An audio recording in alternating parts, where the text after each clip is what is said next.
marxista-leninistas. Entonces, el proyecto Llambias quedó allí escondido hasta que, pasados los primeros tiempos de la revolución, que entonces calificamos de la revolución libertadora, se dio a conocer muy poco. Tiene bondades, porque Llambias era un muy buen jurista, en otros temas acierta, y en esto se queda con una responsabilidad subjetiva donde la culpa es todo y debe demostrarse de una manera firme, acabada. De lo contrario, el dañador no responde.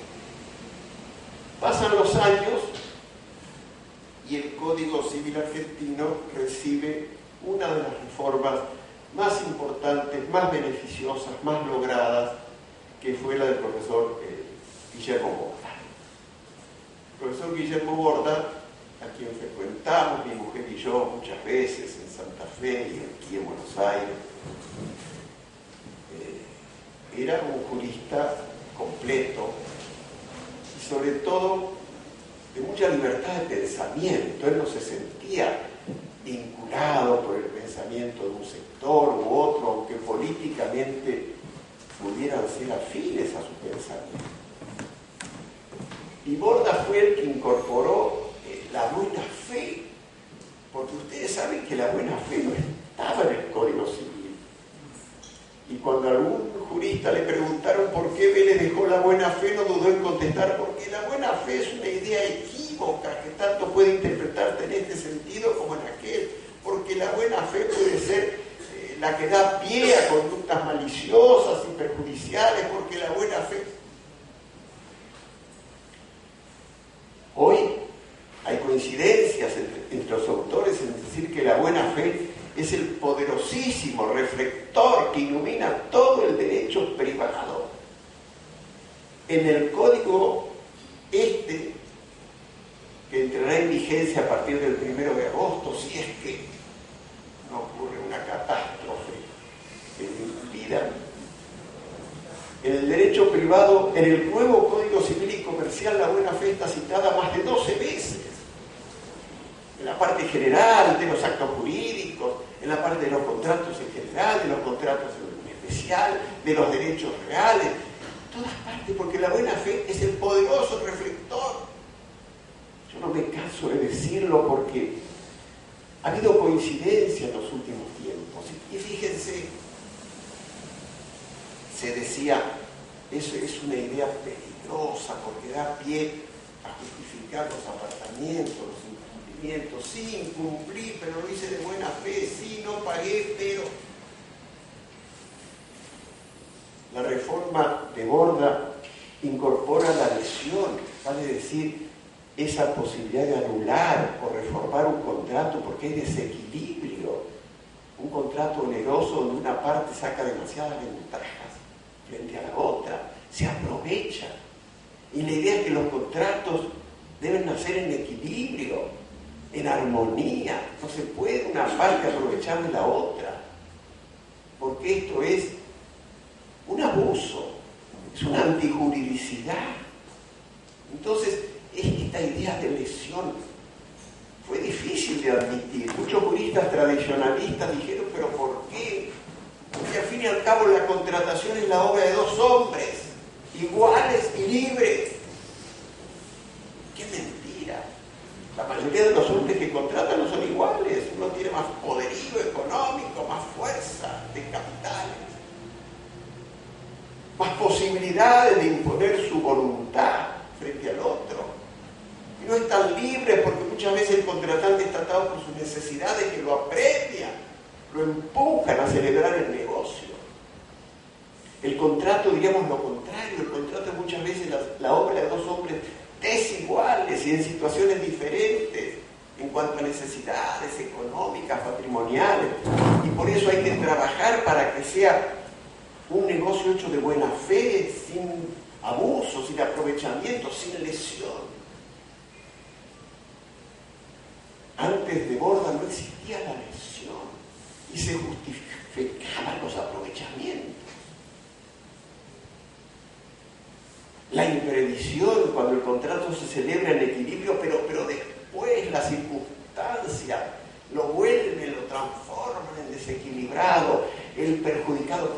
señor juez, caramba, yo hice esto aprovechando el equilibrio y ahora estoy en una situación de inferioridad económica. ¿Por qué no volvemos este contrato al equilibrio inicial? Casi parece que hoy en día ponderar y resaltar estos institutos está de más. Es como señalar algo que provoca la coincidencia de todos. Sin embargo, no se imaginan ustedes la lucha que desataron estas reformas propiciadas por Guillermo Borda como ministro del Interior. Ministro del Interior de Onganía, que no nos gustaba. Pero Borda supo separar su carácter político de ministro de Onganía de su carácter de reformador del Código Civil. Y lo hizo muy bien y logró el apoyo de la gran mayoría de los juristas argentinos.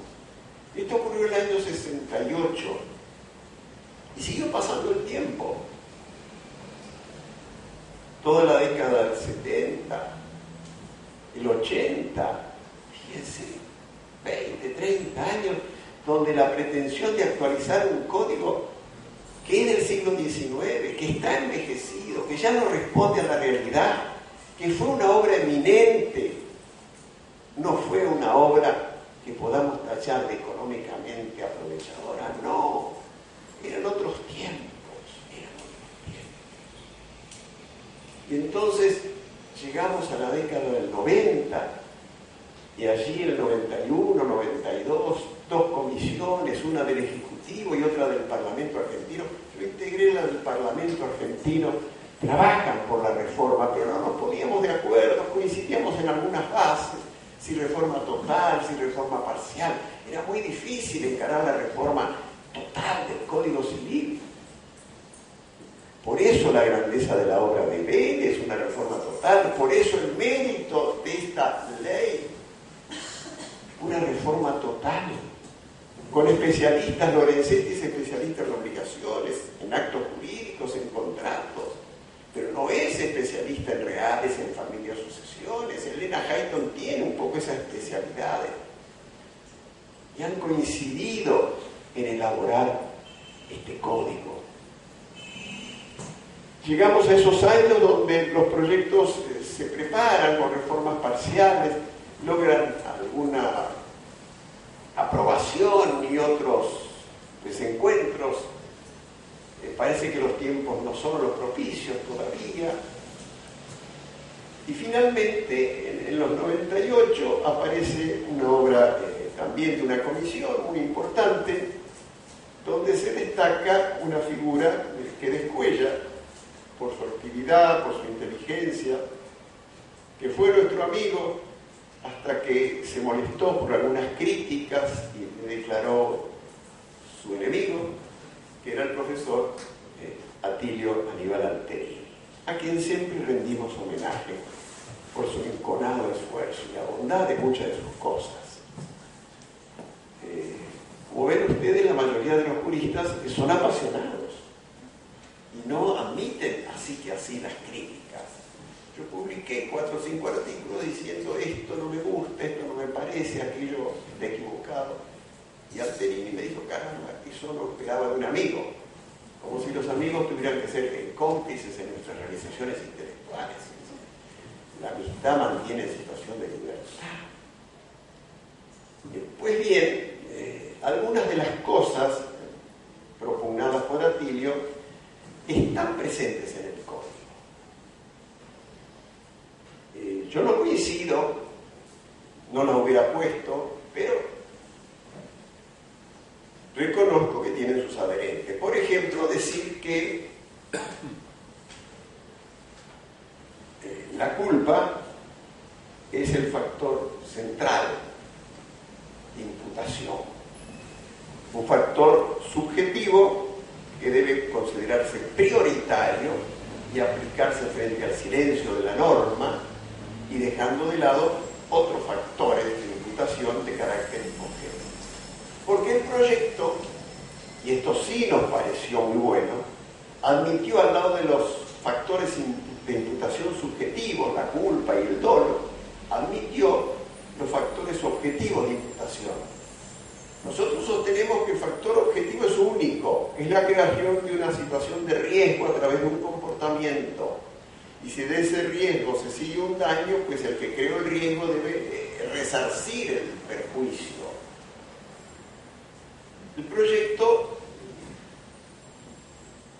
El código vigente entiende que hay 3 factores objetivos de imputación, que al lado del riesgo está la equidad.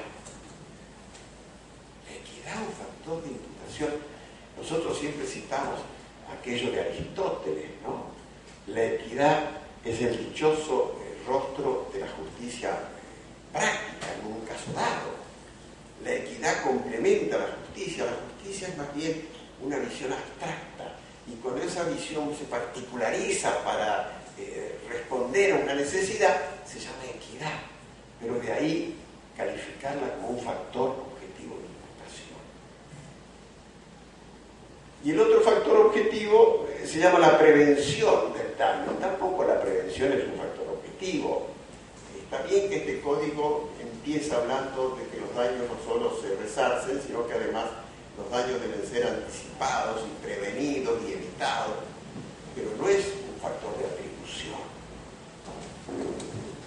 El factor de atribución puede ser objetivo, que nos parece que es la regla, por allí en sus anotaciones, que vale la pena leer, son muy importantes las anotaciones de Ricardo Luis Lorenzetti.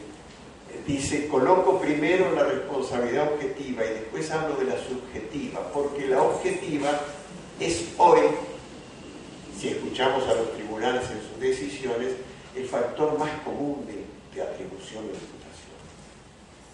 Sin embargo, en un texto dice expresamente, si no hubiera una norma que aluda al factor objetivo, el caso debe encuadrarse dentro de los lineamientos de la culpa. Vale decir que la culpa es el factor central y la responsabilidad sin culpa un poco el subsidiario complementario, no obstante aquello de que los tribunales hoy... Pero la verdad es que así es, y no solo porque los tribunales lo digan, sino que todas las responsabilidades modernas, como la responsabilidad ambiental, como la responsabilidad por productos elaborados, o la responsabilidad por accidentes de tránsito y tantas otras, son siempre objetivas. La culpa ha retrocedido, porque la culpa requiere la prueba de un comportamiento que está intuito personal, que está escondido dentro del yo de un ser humano y no se puede averiguar, y entonces más bien hay que desentrañar aspectos que se traducen en la conducta, y son los aspectos objetivos del comportamiento. Pero bueno, por un lado entonces decir que los factores son ante todo objetivos y después subjetivos, y decir por otro que la culpa es hoy el factor central y si no hubiera norma expresa a favor de un factor objetivo debe aplicarse, es contradictorio. Y yo no me inhibo, no me hace mal señalar esto que para mí son equivocaciones del proyecto, porque si el proyecto no tuviera errores sería la obra de un santo, de Dios. Un código que tiene más de 2.600 artículos, aunque acierta en la mayoría de ellos, necesariamente comete algunos errores. Ustedes saben que con estos 3 autores del proyecto, ahora código vigente, el código del 2015, el código de la 26694, colaboraron más de 100 juristas argentinos. En algunas de las ediciones que prologa Lorenzetti, le da la nómina de estos 103, 104 juristas de todo el país. La mayoría, es lógico, si es de todo el país, la mayoría son provincianos, pero hay una fuerte minoría capitalina de la ciudad de Buenos Aires. Yo diría un poco, para provocar al auditorio, que los únicos que parecen ausentes son los juristas cordobeses. Y se explica porque el amor, yo diría la adoración de los juristas cordobeses por don Dalmacio Vélez Arfiel, nacido en un pequeño pueblo de la serranía, ya por 1800, era tan grande que se opusieron ahincadamente a la reforma. La mayoría de los juristas cordobeses no integraron ninguna de esas comisiones que yo he venido nombrando, porque siempre dijeron que el Código de Vélez es bueno, necesita cuanto más alguna reforma pequeña, que no le quiten su espíritu, que no nos saquen de esa tradición decimonónica tan fuerte. Entonces, solo juristas del prestigio de Pizarro, gran jurista como es, Vallespinos y algún otro, se apartaron de la escuela cordobesa, constituida por juristas notables, claro que sí, pero que no aceptaron esta posibilidad de que los argentinos tuviéramos, a partir del 1 de agosto de 2015, nuevo Código Civil. Ha habido oposiciones, juristas importantes de la ciudad de La Plata, como el caso de Trigo Represas, juristas importantes de esta ciudad de Buenos Aires, claro que sí, no vamos a hacer nombres, pero también se opusieron. Pero más de 100 aceptamos el proyecto y aceptamos contribuir y concurrimos a las reuniones. Ustedes saben que durante todo el 2012 y 2013, a lo largo y a lo ancho del país, se fueron celebrando asambleas para tratar el nuevo proyecto de Código Civil. Yo concurrí a la celebrada en Córdoba y en la ciudad de Rosario. Y es notable, había entre ellos muchos juristas que hoy son opositores. No digo aquellos que dicen que si son un gobierno van a derogar la ley del Código Civil. Eso tal vez no, con posturas extremas, pero muchos juristas radicales, conservadores, de posturas muy firmes, aportaron sus expresiones, su experiencia, apoyando el proyecto de la Comisión Reformadora. Y me gusta recordar que siempre un Código Civil, siempre el cambio, la reforma, la pretensión de imponer uno nuevo, ha despertado pasiones muy fuertes. Esto no es de hoy ni de ayer, es permanente. Fíjense, cuando el primer cónsul, Napoleón Bonaparte, ocurrida la Revolución Francesa en 1789, y estando ya las cosas maduras para tomar decisiones desde el consulado, se le ocurrió a Napoleón, que siempre creyó en los códigos. Es buena la anécdota de que Napoleón llevaba un baúl en sus giras lleno de códigos, de ejemplares del Código Civil. Y cuando invadía un país, lo primero que hacía es repartir entre las nuevas autoridades algunos ejemplares del Código Civil. El Código Civil en cuya aprobación y edición había colaborado. Entonces Napoleón llamó a las fuerzas vigentes en su tiempo para preguntarles qué opinaban de trabajar por un Código Civil. Y llamó primero a los que habían sido poder hasta poco tiempo atrás, a los monárquicos, y les preguntó ¿por qué no preparan ustedes un proyecto de Código Civil? Y cuenta la historia que cuando el proyecto llegó, los asesores de Napoleón y él lo leyeron, dijeron: no han aprendido nada. Son los mismos que merecieron la Revolución Francesa. Son los mismos que, con su tosudez y sus malas costumbres, ameritaron este golpe. No han aprendido nada. Siguen pretendiendo un código aristocrático con gente que no sea noble, pero que sea así, destinataria del poder. Como diría Elena Hayton, destinataria de las riquezas allí. Vamos a dejarlos de lado. Total, ya la monarquía en Francia ha desaparecido. A ver, llamemos en segundo lugar a los colaboradores de la toma de la Bastilla. sans-culottes, a los hombres que hicieron posible la revolución, a los jóvenes que han estudiado Derecho, son abogados, los hay entre ellos, a ver qué opinan. Y dicen los historiadores que Napoleón y sus colaboradores se quedaron perplejos, emocionados con el espíritu reformista, el espíritu de cambio fuerte para una Francia igualitaria, diferente, que había en estos hombres, pero que les pareció que era demasiado fuerte la reforma, que era demasiado igualitario el proyecto, que no iba a ser aceptado por quienes todavía habían y seguían viviendo las consecuencias o la resonancia de una Francia monárquica, con muchos nobles, no tantos,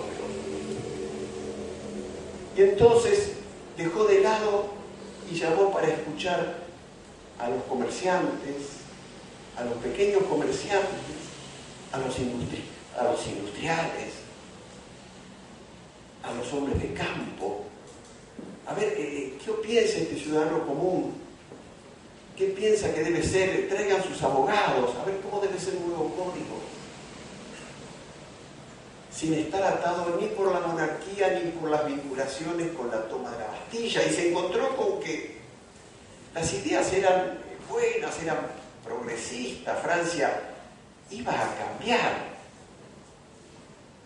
Y el código iba a ser un código que lograra consenso.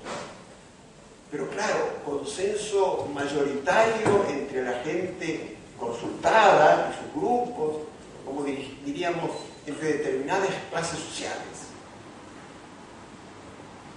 Y así fue como el Código Civil francés fue aprobado por la mayoría de las clases medias y altas y tuvo consenso, y durante casi 50 años no fue objeto de críticas, 60 años, tal vez más.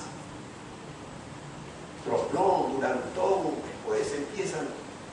Claro que en aquellos tiempos criticar al soberano no era gratis.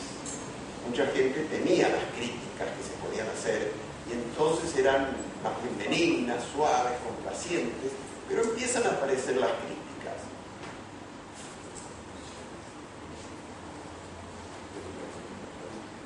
Después de la Comuna de París. Fíjense, algo así pasó entre nosotros. El Código de Vélez es de 1871. Si alguien pregunta cuáles fueron las críticas que aparecieron casi al fin del siglo, en fines de los 80, primeros años de los 90, los grandes juristas de aquel entonces, 3 grandes juristas, uno provinciano, 2 capitalinos, empiezan a hablar de los errores del código, ya sea por seguimiento de Freitas, ya sea por haber seguido al pie de la letra el Código francés de 1804. Lo cierto es que las coincidencias, como he señalado, cada vez fueron menos y cada vez se fueron señalando que el tiempo no pasa vanamente, que no es lo mismo el derecho que debe regir en 1830 que el derecho que debe regir en 1880, o entre nosotros, entre el 71 y 1880, 90, 1900. Y esto fue lo que motivó, como he señalado, que se fueran convocando a los mejores juristas para hablar de la reforma del Código Civil. Yo vuelvo a insistir, no me ocupo de la parte de la persona, porque no es mi especialidad y yo sé que ha motivado muchísimas críticas. No me ocupo de la parte vinculada con las sucesiones. Me ocupo fundamentalmente de los contratos y de la responsabilidad civil. Y en materia de contratos tenemos que señalar algo que es importantísimo. Este código termina con el Código de Comercio, que parecía imposible en su tiempo que no hubiera un código que rigiera las relaciones del comerciante con sus clientes, del proveedor, del industrial, del mayoritario minoritario, y que no estableciera ciertas ventajas para aquel que ejerciera la difícil y comprometida profesión de comerciante, o fabricante, o distribuidor. Y el Código de Comercio siempre tuvo así un tono clasista a favor de la clase de los comerciantes. Y esto lo hemos discutido con algunos comercialistas enamorados del Código de Comercio.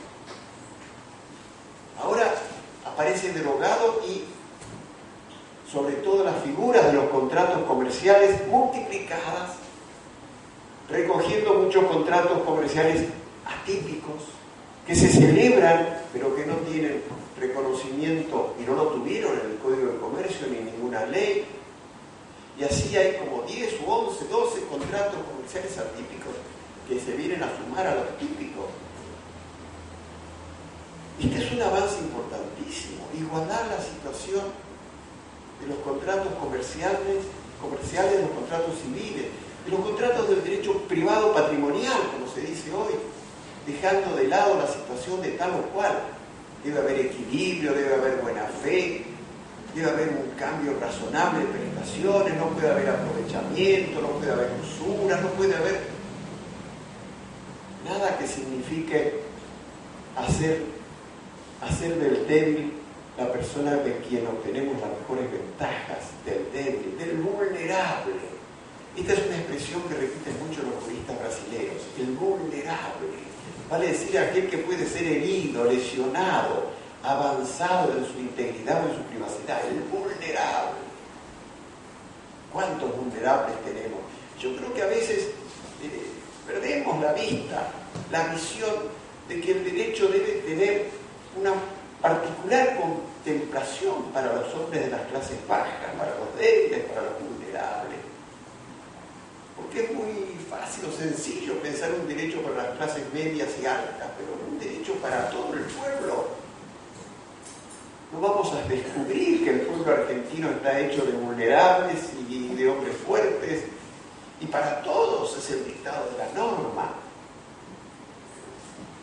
Entonces es importante que pensemos que en esto hay un acierto en dejar de lado el derecho comercial, el derecho de los comerciantes, el código del derecho comercial, y hablar de un derecho unitario, un derecho único, como ya se ha hecho en otros países, se ha venido haciendo también en Latinoamérica.